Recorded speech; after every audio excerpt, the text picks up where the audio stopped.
Mesdames et messieurs, bonjour et bienvenue sur Une minute dans le monde. Homme fort du Gabon depuis le coup d'État qui a renversé mercredi le président Ali Bongo, le général Brice Oligui Nguema s'est présenté lundi 4 septembre devant les juges de la Cour constitutionnelle.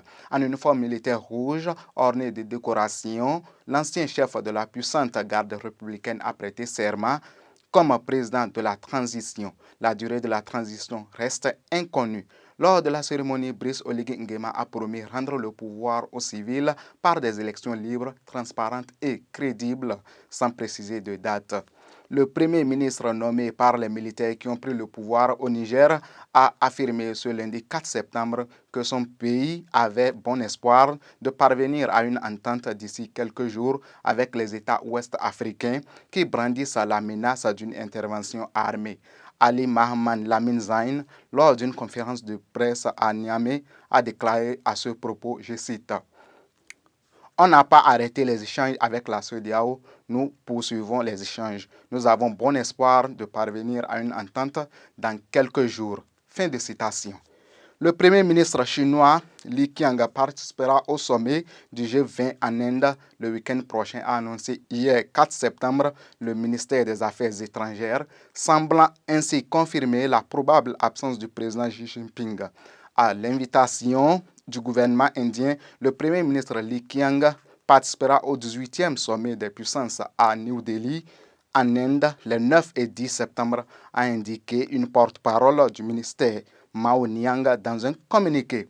La semaine dernière, un responsable européen sous couvert d'anonymat avait indiqué à des journalistes à Bruxelles que le président chinois Xi Jinping ne prévoyait pas d'assister au sommet du G20.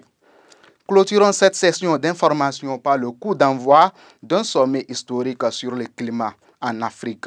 Les décideurs africains se sont réunis ce lundi 4 septembre au Kenya dans le but de faire du continent une puissance émergente en matière d'énergie renouvelable et d'appeler à une aide financière internationale pour relever son potentiel.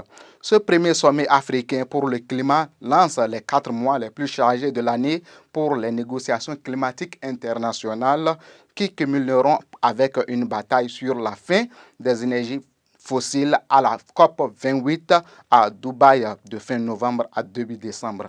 Pendant 3 jours, dirigeants et responsables d'Afrique et d'ailleurs, dont le chef de l'ONU, Antonio Guterres, vont être accueillis dans la capitale kenyane par le président William Ruto. Il souhaite que ce sommet permette au continent de trouver un langage commun sur le développement et le climat afin de proposer des solutions africaines à la COP 28. Ce sera tout pour aujourd'hui. Mesdames et messieurs, merci de nous avoir suivis. À demain pour de nouvelles informations venues du monde.